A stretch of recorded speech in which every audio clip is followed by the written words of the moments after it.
So 8 months ago, when I started as a new grad dental hygienist, temping right out the gate, I really thought it was going to be the best of both worlds.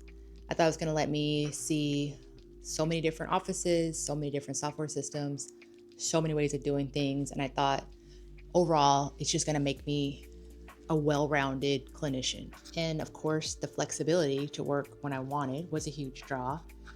And, I had some people who tried to discourage me and tell me that it was not a good idea.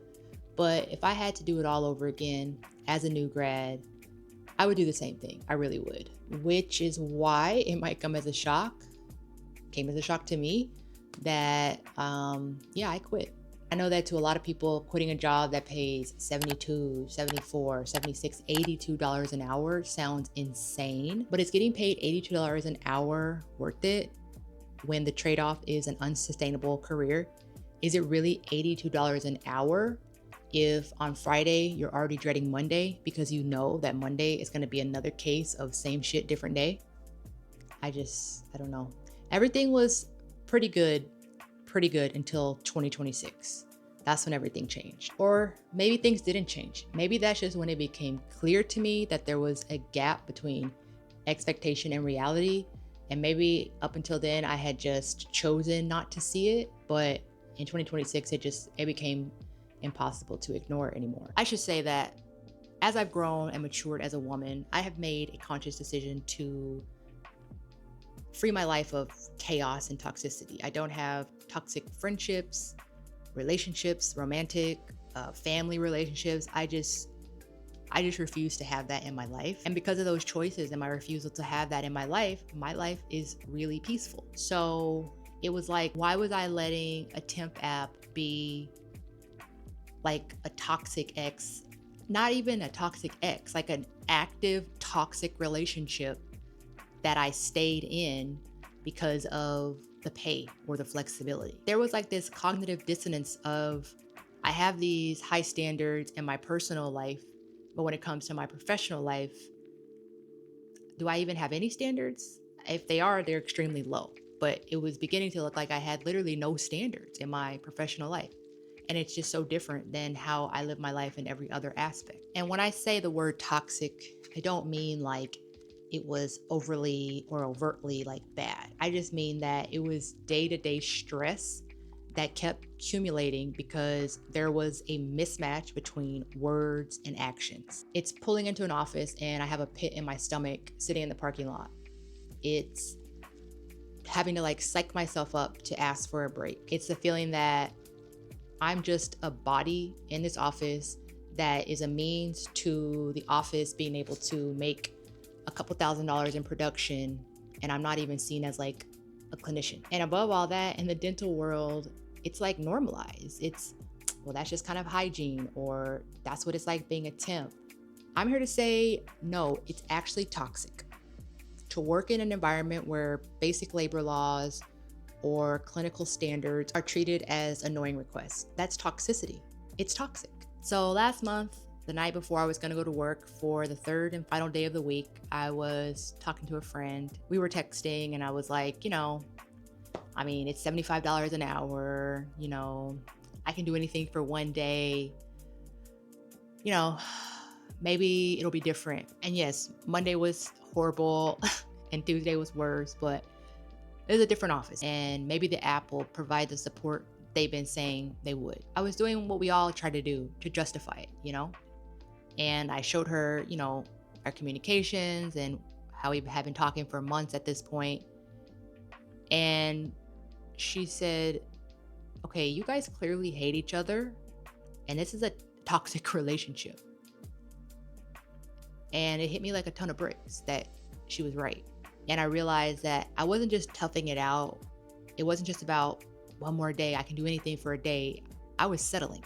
I realized that $75 an hour was the price I was charging to allow total chaos into my life, with the side of disrespect of my time and, truthfully, my dental hygiene license. And once the facts were like laid out on the table, they were just all right in front of me, I just realized I couldn't do it anymore. I just could not do it anymore. So I decided that night I was done. I was done asking for the bare minimum.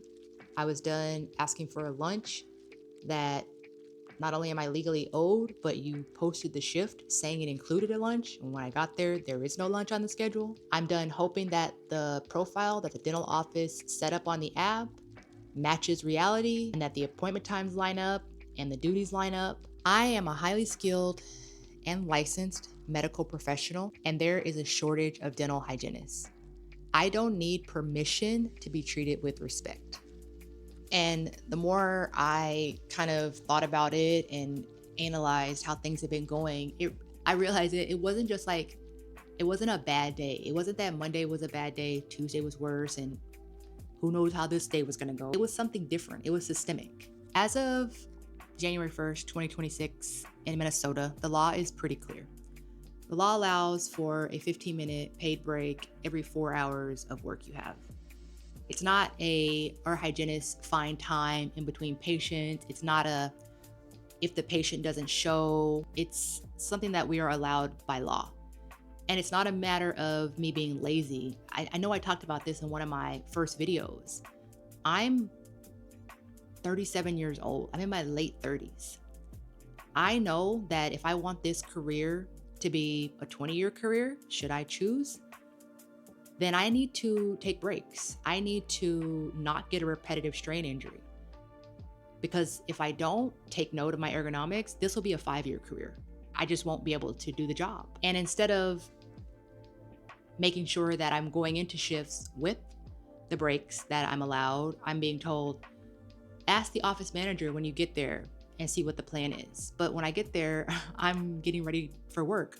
I don't get to an office, a temp office, an office I've never been to, and play around on my phone. Like, I actually am getting ready for the day. That's why I go early. So there's that awkwardness of like, not how do I do it, but it's like, I don't really feel like the onus is on me to go into an office and ask for you to follow the law. And it's me, cleaning up after a patient, and a doctor comes in and berates me because I want a 15-minute break. But I'm not asking for anything extra. I'm just asking for what the law allows. And if it's not that, then we have a new patient, a patient who hasn't been in to see the dentist since before the pandemic. But I have 50 minutes to do the appointment, to do x-rays, perio charting, dental charting, an exam, a cleaning. It's not enough time to give that patient the care that they deserve. And not only that, it's not enough time to live up to the clinical standards that I have trained to provide. It's just not enough time. 50 minutes.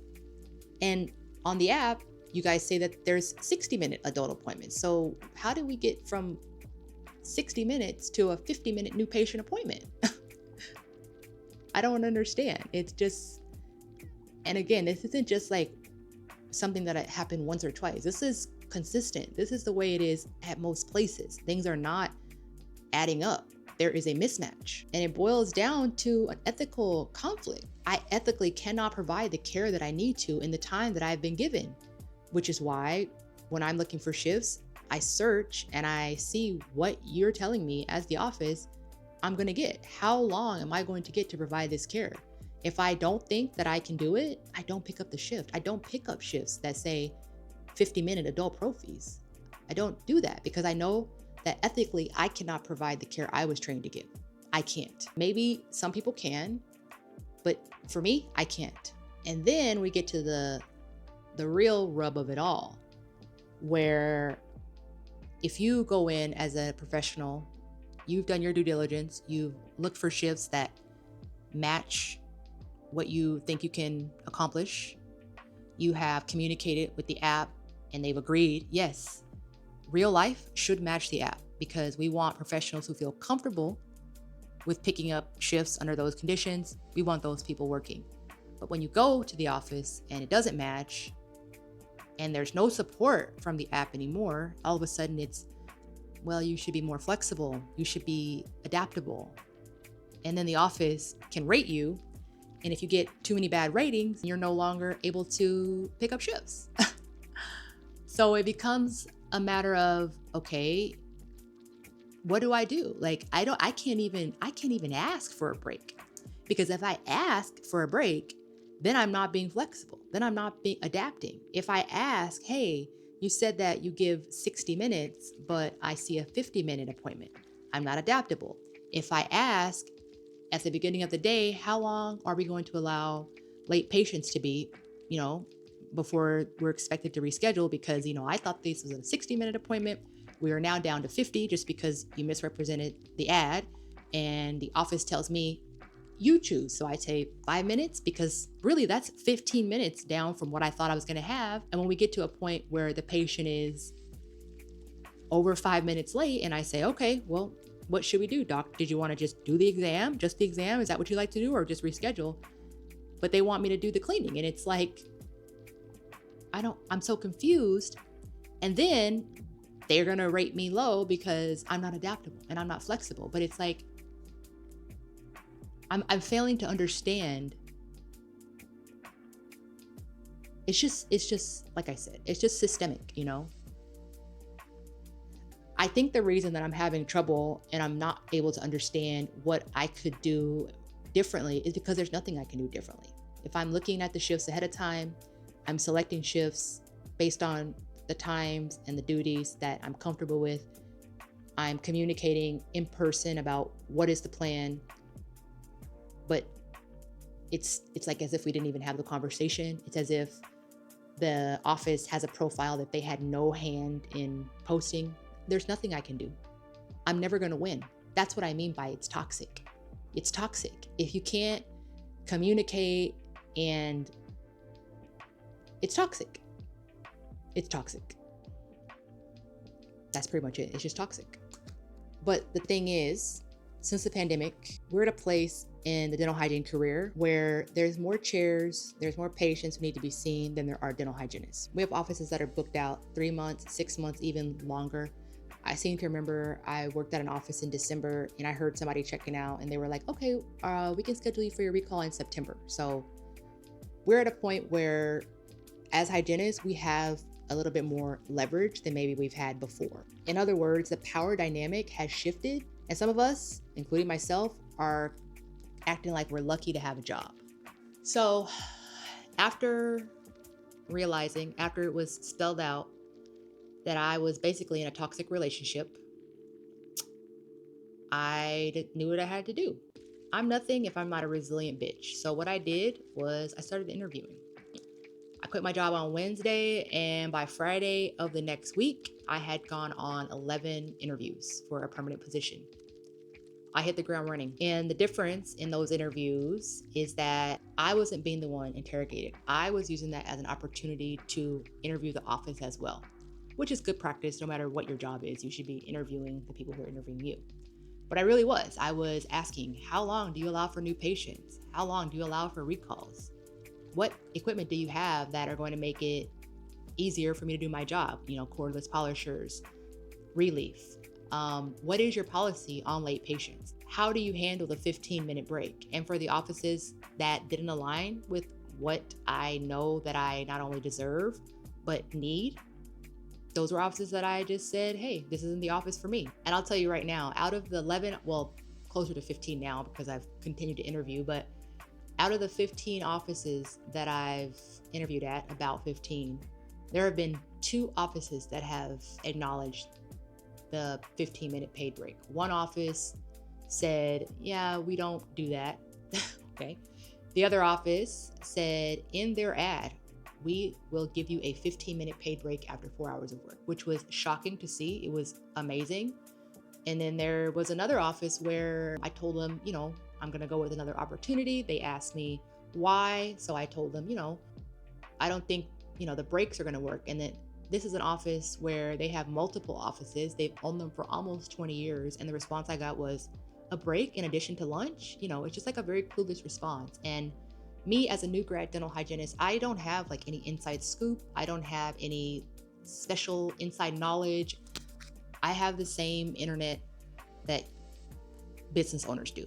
In fact, I would probably think that I have less information as a business owner, as the person who's scheduling patients who's making the schedule for the employees, I would think that I have less info, or I would at the very least think that I'm the last to get the info. Like I'm not doing a deep dive to find this. Like if you literally just type in Minnesota labor law breaks, it's right there. Like I didn't make it up. But offices act like I'm asking for a kidney and not 15 minutes to sit down and hydrate. And again, not get a repetitive strain injury. It's just unreal. So yes, I'm going to be taking a pay cut because there's not a single permanent office that's going to hire me at $75 an hour, let alone 82, but that's okay. This is less about short-term cash and it's more about the long-term. There is no way that I could stay in a job, even if I am making $75 an hour, with temping the way that it was. The only way really for me to stay in this career is to take a pay cut. And I've had my fun. I've blown my money. I've saved my money, but I've had my fun. I kind of always knew that I was going to be a little reckless with the funds at the beginning, because isn't that what you do when you come into money? I didn't come into money. I just started making more money. But when you make a good paycheck, that's what you do. You spend frivolously for a little bit, but I've had my fun. In order to continue the career, I had to take a pay cut, and I'm totally fine with that. I mean, there's no other way to continue in the career without taking a pay cut. It's the only option. If I don't take a pay cut, I will not be a dental hygienist anymore. I'll be doing something else. I don't know what it would be, but I wouldn't be able to continue. But thankfully, because I've been budgeting with YNAB for, about a half a year now, I know that I can take a pay cut. I know that I'm going to survive. And I also know that maybe I was spending that extra temp money. Maybe I was just stress spending. Maybe I was burnt out and I was spending extra money because that was the way I knew to deal with it. We also can't forget that temping comes with virtually no benefits. So moving into a place where I have a permanent role, that gives me the opportunity to have access to a 401k, which never materialized with that other company, even though they said it was going to. Gives me the opportunity to have health insurance. And those are both things that you have to consider as part of the overall compensation. Yes, I'm not going to be making $75 an hour, but I'm going to be saving for my future, and I'm going to have a insurance plan that is cheaper than what I currently am getting on the marketplace. Ideally, at least I have the opportunity. With temping, it's just not there at all. And so that's really the reason why I think that this decision is moving me more towards my goal of building wealth rather than a cut. I look at it I really do look at it as a positive. Yes, it's not $82 an hour anymore, but I've worked too hard on myself to put a price tag of $82 an hour as what it costs to unravel my piece. So if you're in the class of 2026 and beyond, I would say if you want to temp, go for it. I really think you should. I'm never going to be the person to tell you not to chase your dreams, chase your goals, do what you want to do, especially if it's something that you think that you will succeed at. I'm never going to tell you that.